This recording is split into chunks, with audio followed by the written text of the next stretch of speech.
Comment fait-on pour envoyer un message que seule une personne peut lire?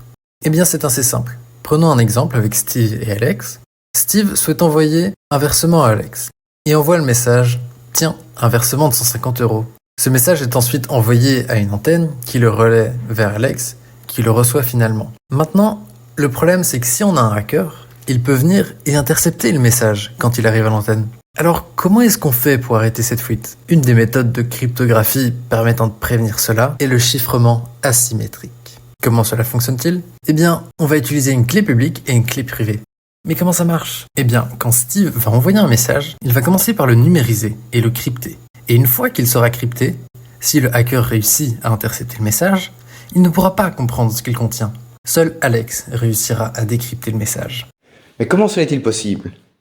Eh bien, Alex va générer une clé publique et une clé privée. Il va donner la clé publique à tout le monde. Steve va donc en prendre une copie pour crypter son message.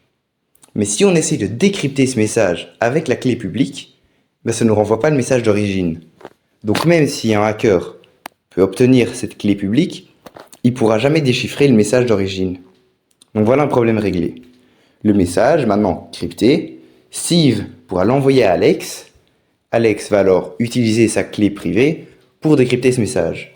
Et comme ça, on est certain que Alex est le seul à pouvoir lire ce message. Mais comment est-ce que ça fonctionne en fait?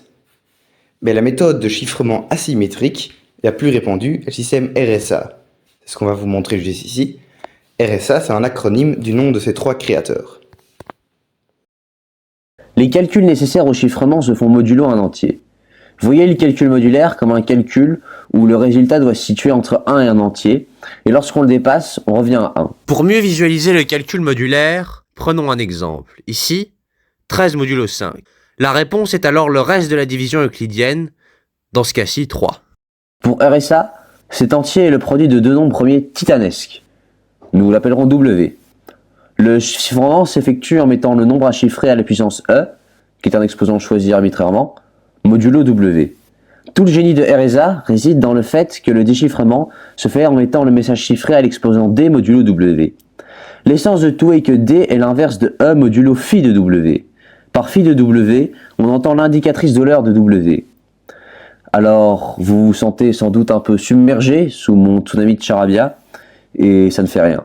La seule chose que vous devez savoir et retenir est que le calcul de phi, cette fameuse indicatrice de l'heure, est impossible sans connaître la factorisation de W en nombre premier.